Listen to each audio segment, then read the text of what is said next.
بسم اللہ الرحمن الرحیم۔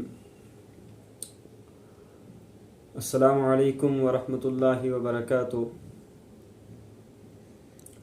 ناظرین کرام،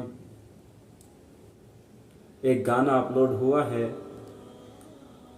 اس گانے کے اندر فوٹو کی ایڈیٹنگ کر کے خانہ کعبہ جیسے مقدس گھر کی بے حرمتی کی گئی ہے۔ گانے والے کا نام ہے وکاس ببر سنگھ ہولیا، جو ہندوستان میں رہنے والا آدمی ہے۔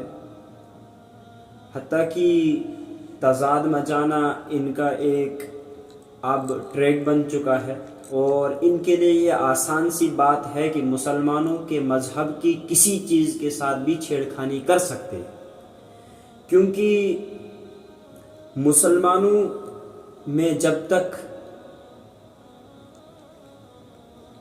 صحیح ایمان والے موجود تھے تب تک باطل کی ہمت نہیں ہوتی تھی کہ وہ مسلمانوں کی کسی بھی چیز کی طرف آنکھ اٹھا کر دیکھے۔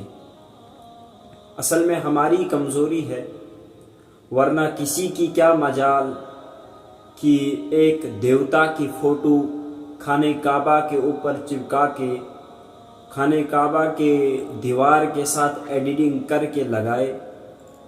یہ ناممکن سی بات تھی۔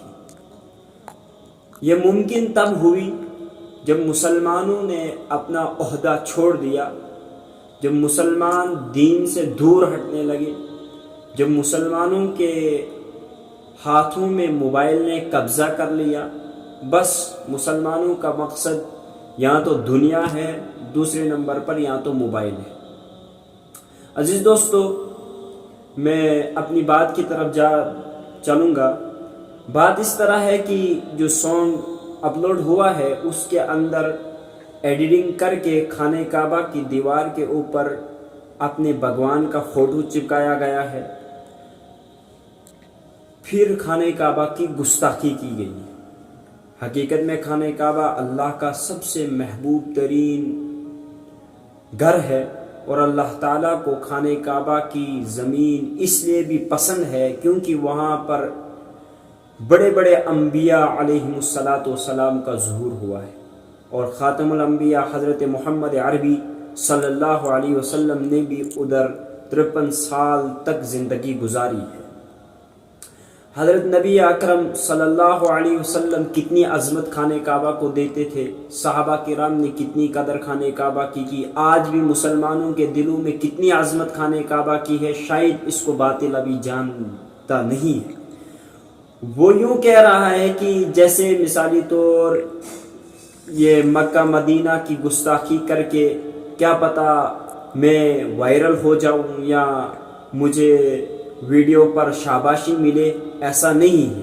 مسلمانوں کی غیرت ابھی زندہ ہے، ان کو چاہیے کہ خود بخود فتنے کا ذریعہ نہ بنے۔ اگر ہم بھی چاہے تو ہم بھی ان کے مذہب کے خلاف کوئی ویڈیو بنائے، مگر ہمارا اسلام اس سے منع کر دیتا ہے۔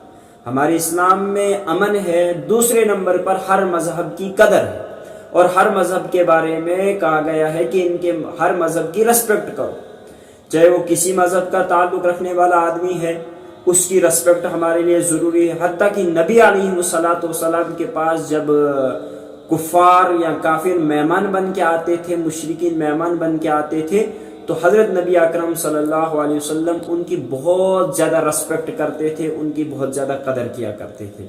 ایک دفعہ ایک مکہ کا کافر مشرک آیا مہمان بن کے، حضرت نبی اکرم صلی اللہ علیہ وسلم نے ان کو اپنے بستر کے اوپر سلایا۔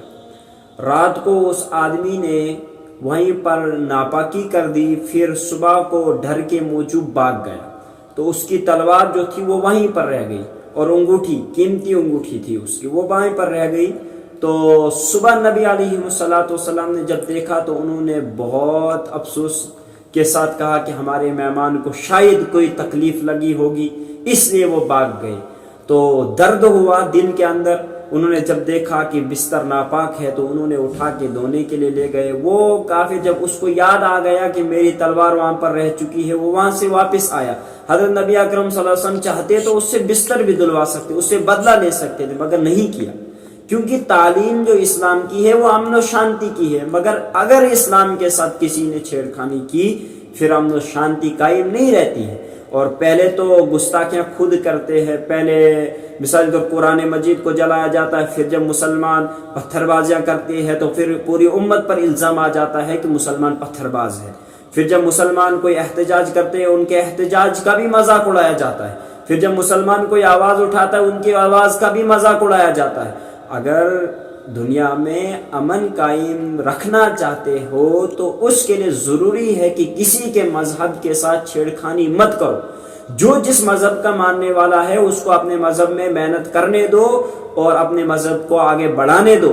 نمبر 2, جو کسی کے مذہب کے ساتھ چھیڑخانی کرتا ہے اللہ اس کو دنیا اور آخرت کے اندر بھی ذلیل کرے گا, دنیا کے اندر بھی ذلیل کرتا ہے. جیسے مثالی طور حال ہی میں قرآن مقدس کی گستاخی, اس سے پہلے امی عائشہ رضی اللہ تعالی عنہ پر تانا زنی, اس سے پہلے صحابہ کرام پر تانا زنی, اس سے پہلے ابوبکر صدیق کی شان میں گستاخی. یہ گستاخیاں کر کر کے اسلام کو کوئی نقصان پہنچنے والا نہیں ہے, کیونکہ اسلام ایک ایسا مذہب ہے جو دنیا میں سب سے زیادہ پھیلنے والا مذہب ہے. دوسری بات ہے کہ اگر اس چیز سے اسلام میں کوئی نقصان ہوتا تو آج سے پہلے ہوتا, کیونکہ نبی علیہ الصلوۃ والسلام کے دور میں بھی کفار حضرت نبی اکرم صلی اللہ علیہ وسلم کو پاگل کہتے تھے, مجنون کہتے تھے, نعوذ باللہ.